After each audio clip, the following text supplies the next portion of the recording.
Welcome back to a new episode on the Story Slam series, and today we actually have my Story Slam. This is Amna Arain's story.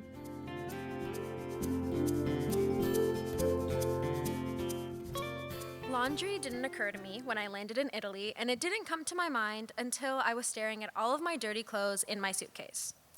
I looked around my tiny room with an open window allowing the view of the red Italian roofs and the cool breeze to come in, wondering how am I supposed to wash my clothes in a place that barely has room for my suitcase, and I'm not exaggerating.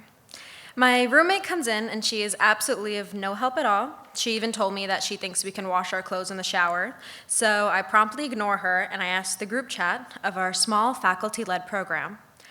And I don't know why this aspect made me so anxious. I was here for a while. I didn't know where I'd have to drag all of my dirty clothes.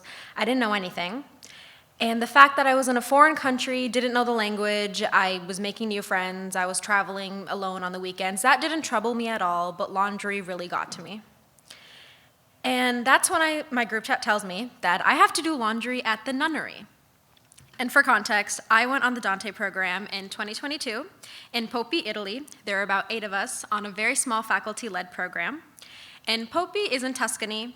It's about an hour from Arezzo, 2 hours from Florence. Either way, very, very small town. We studied in a library castle that was atop the hill of this small town. And across this castle, there was a bar, a hotel, and a nunnery from the 16th century, and that's it. Half of the students stayed in the hotel, that's where I stayed, and half at the nunnery. So my roommate and I had to lug our laundry bags down the steep alleyway that leads from the back of the hotel to the nunnery. It was a very hot summer evening. I was sweating. I have absolutely no arm muscle. And I was so frustrated that I ignored the gorgeous view of the vines twisting around the alleyway walls and the rolling hills beyond the town. So we get to the stone gates of the nunnery, we knock, and we enter the living room, or the living area of the nunnery, and we climb these very narrow wooden stairs, and we pass images of the Virgin Mary. I think we might be swearing while we're doing this. And we get to this very old, small washing machine. It's in the corner of the bathroom, and it barely is like a foot. It's so small, and somehow my friend and I load both of our clothes into the small washer, not caring that our stuff is mixed, and we go downstairs to wait. We were gonna go back to our room, but everyone is in the common area, so we stick around. And this was pretty early on in the program, so not everyone is super well acquainted.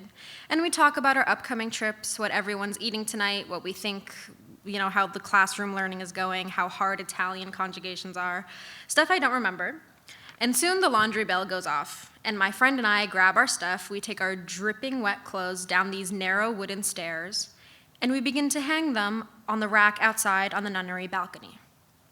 Our clothes drip dry next to each other while we continue our aimless discussion, and it got so late that we had to crash at the nunnery. We wake up to dry clothes, we pack up, and we drag our bags back to the hotel. The next week comes, and we come back from our Siena weekend trip, and our clothes are sweaty and dirty, and we have to do laundry again. And I dreaded dragging. When I tell you I have no arm muscle, it's like below average of the common person.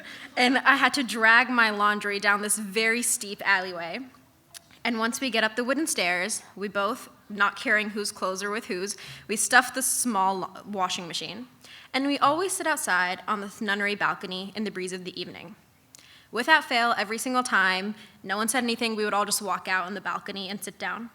We would sit in silence, we would read, we would do homework, we'd watch the view, we'd grab a couple drinks from the bar, or we'd sit, have aimless conversation, but most of the time we would just watch our clothes dry. I never thought laundry would be something I'd remember from my study abroad trip, and truth be told, I actually didn't think about it until I wrote this story, but I can't help but miss that time. Our clothes dried the same, perhaps even better with air drying. Essentially, the result isn't that different from when I do laundry at home. But the time to sit and do nothing, to read, to talk to friends, to watch a stunning view of the mountains, which became my new ordinary for a little bit, it was nice. To just take time to watch your clothes dry is very nice.